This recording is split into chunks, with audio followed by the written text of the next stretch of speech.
প্রিয় বন্ধুরা, তোমরা সবাই কেমন আছো? আশা করি সবাই ভালো আছো, সুস্থ আছো। তোমাদের আশীর্বাদ ও ভালোবাসায় আমরাও বেশ ভালো আছি। নতুন দিনে নতুন সকালে নতুন একটি ভিডিও নিয়ে তোমাদের সামনে চলে এসেছি। আজকে যখন ঘুম থেকে উঠি ঘড়ির কাঁটায় ওই সময় হয়েছে 6:30 মতো। আর এই 6:30 থেকে আমি আমার ব্লগটি শুরু করেছি তোমাদেরকে সাথে নিয়ে। আশা করি ব্লগটি তোমাদের ভালো লাগবে, আর ভালো লাগলে একটা লাইক দিয়ে সাবস্ক্রাইব করে আমার পাশে থেকো। প্রথমে এই ঘুম থেকে উঠে ঠাকুরকে প্রণাম করে নিলাম। ঠাকুরকে প্রণাম করে বাইরে বেরিয়ে দেখো উঠানটা আমি ঝাড়ু দিয়ে দিচ্ছি। ভিডিওটিকে স্কিপ করে না দেখে পুরো ভিডিওটি দেখা তোমাদের কাছে অনেক অনুরোধ রইল। ওইদিকে দেখো উঠানটা আমার ঝাড়ু দেওয়া হয়ে গেছে। এবার দেখো ঘরের ভিতরে আমি ঝাড়ু দিতে চলে এসেছি। ঘরটা এবার ভালো করে ঝাড়ু দিয়ে নেব আমি। বিকাল আমাদের বীরনগরে ঐতিহ্যবাহী অনেক পুরনো চণ্ডীতলার মেলা। যে দেখবে চলে এসো। বীরনগরের শ্রেষ্ঠতম মেলা এই উলাই চণ্ডীর মেলা। দেখো আমি ঘরটা ঝাড়ু দিয়ে বাইরে বেরিয়ে চলে এসেছি। এবার বাইরেটা ঝাড়ু দিয়ে আমি দরজাটা খুলে বাইরে বেরিয়ে পড়বো। বাইরে বেরিয়ে পড়ে আমি সিঁড়িটা ঝাড়ু দিয়ে নেব। দেখো রোদ্দুর ভালো হয়ে গেছে। আজকে কিন্তু আমাদের বেশ বেলা হয়ে গেছে। এদিকে আমার কর্তামশাই কিন্তু রাগারাগি করছে, যেহেতু কাজে যাবে আর রোদ্দুর উঠে গেলে জানোই তো ঘোরা যায় না। আমি তাড়াতাড়ি রান্না করে দিলে সে তাড়াতাড়ি বেরিয়ে পড়তে পারবে। এদিকে দেখো আমার কাজ সারা হয়ে গেছে। আমি এবার দাঁতটা মেজে নিচ্ছি। কলগেট লাগিয়ে দেখো দেখিয়ে দিলাম যে আমি দাঁত মাজতে যাচ্ছি। এদিকে দেখো মুখ ধুয়ে বাসি কাপড় জামা ছেড়ে ধুয়ে দিয়ে চলে এসেছি। বাথরুমে গেছিলাম, যেহেতু একটু গাও ধোয়া হয়ে গেল, এবার স্নান মতো একটু হয়ে গেল। দেখো এবার দেখো কত মতো মাছ নিয়ে দিয়েছি। মাছের ডিমটা ভেজে নিচ্ছি।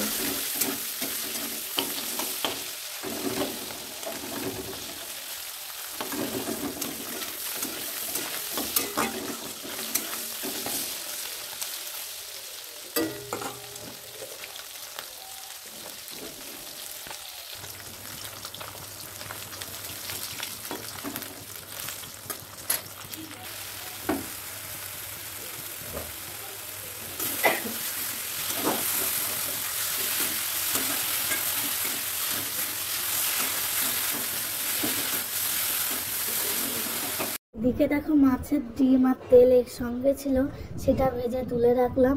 আর এদিকে দেখো মাছটা ভেজে আমি ঝোল বসিয়ে দিয়েছি। তা ঝোলটা আমার হয়েও গেছে, নামিয়েও নিয়েছি। ওদিকে কর্তামশাই আর ছেলে খেতেও বসে পড়েছে। যেহেতু বললাম না তাড়াতাড়ি করতে হবে, ওই জন্য দেখো ওনারা দুইজনকে খেতে দিয়ে দিয়েছি। বিলের ওপর দেখো আমার ভাতও বেড়ে রেখেছিলাম, এবার আমিও খেয়ে নিয়েছি। গতকালকে যেহেতু রুটি বানিয়েছিলাম, গরমের মধ্যে আমার আর খেতে ইচ্ছা করছিল না, তার জন্য রুটি আর আমি খাইনি। ওই জন্য আমার আজকে সকালে সকালে খিদে পেয়ে গেছে। ওই জন্য আমি একবারেই 3 জনের ভাত বেড়ে ফেলেছিলাম। 2 জন তো খেয়ে নিয়েছে আর আমি একটু পরে খেয়েছি। তারপরে দেখো বিছনাটা গুছাতে চলে এসেছি। আমি বিছনাটা এবার গুছিয়ে নিচ্ছি। দেখো বিছনাটা আমার গোছানো হয়েই গেছে, এবার একটু শুধু ঝাঁটা দিয়ে ঝেড়ে নেব। তা দেখো বিছনাটা আমি গুছিয়ে নিলাম। এতক্ষণ পর্যন্ত যে যেখান থেকে আমার ভিডিওটি দেখছো না কেন, তোমাদেরকে অসংখ্য ধন্যবাদ জানাই। আর কে কোথা থেকে ভিডিওটা দেখছো একটু কমেন্ট করে জানাবে, তাহলে আমি খুব খুশি হব। ওদিকে দেখো বিছনাটা গুছিয়ে আর তোমাদের সামনে আসা হয়নি, আমি তারপরে আমার কাজে বসে পড়েছিলাম। এখন কিন্তু বেশ বেলা হয়ে গেছে। এখন দেখো আমি টেবিলটা গুছিয়ে নিচ্ছি। যেহেতু টেবিলটা অগোছালো হয়ে রয়েছে, ভাবলাম একটু গুছিয়ে নিই। টেবিলটা গুছিয়ে দেখো আমি শোকেসটা গোছাতে চলে এসেছি। একটু ধুলো হয়ে গেছে, 2-3 দিন তো আর শোকেসটা মোছা হয় না। ওই জন্য ভাবলাম এখন একটু হাতে সময় আছে, টেবিলটাও গুছিয়ে নিই, শোকেসটাও গুছিয়ে নিই। ওদিকে টেবিলটা গুছিয়ে রেখেছি, এদিকে শোকেসটাও গোছানো হয়ে গেছে আমার। এবার একটু মুছে নেব। মুছে নিয়ে কাজটা একটু মুছে নিচ্ছি। তা দরজাটা একটু ডিজাইন করা, সেই দরজাও একটু মোছা হয় না, তা ভাবলাম দরজাটাও একটু মুছে নিই। দেখো যেহেতু কালকে আমি মেলায় যাব, ওখানে একটু পুজো দেবো, তার জন্য ভাবলাম আজকে একটু পরিষ্কার করে রাখি। ওই জন্য ভাবছি ঘরটা ভালো করে পরিষ্কার করে ফেলি। তার জন্য আমি এক এক করে সব জিনিসই কিন্তু এইভাবে মুছে নিয়েছি। যেহেতু আমি সব কিছু দেখাতে গেলে ভিডিওটি অনেক বড় হয়ে যাবে, ওই জন্য আর আমি ভিডিওটি বেশি বড় করিনি। এবার যে বিকালের খাওয়া দাওয়ার, বিকাল তো না দুপুরের খাওয়া দাওয়ার যে বাসনগুলো ছিল সেই বাসনগুলো নিয়ে আমি নামিয়ে রেখে আসলাম। তারপরে দেখো আমার বাবা চলে এসেছিল, তা বাবাকে ভাবছি যে কটা মুড়ি মেখে দিই। তা বাবা তো ওদিকে আবার কি নিয়ে এসেছে জানো, শাক নিয়ে এসেছে।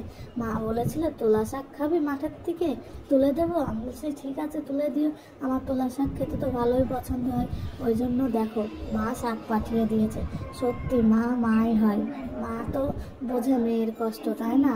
ওই জন্য দেখো মা তুলে সব পাঠিয়ে দিয়েছে। আমি একটু ভালো করে বেছে নিচ্ছি। শাকগুলো কিন্তু খুবই সুন্দর। আজকে যখন সকালে রান্না করেছিলাম এত সুন্দর হয়েছিল কচি শাকগুলো একদম। ওইদিকে তো বাবা ঘরে বসে টিভি দেখছে আর চা আর মুড়ি খাচ্ছে। আর ভিডিওটি আমি এ পর্যন্ত রাখছি। আসছি আগামীকাল নতুন একটা ভিডিওর সঙ্গে। টাটা।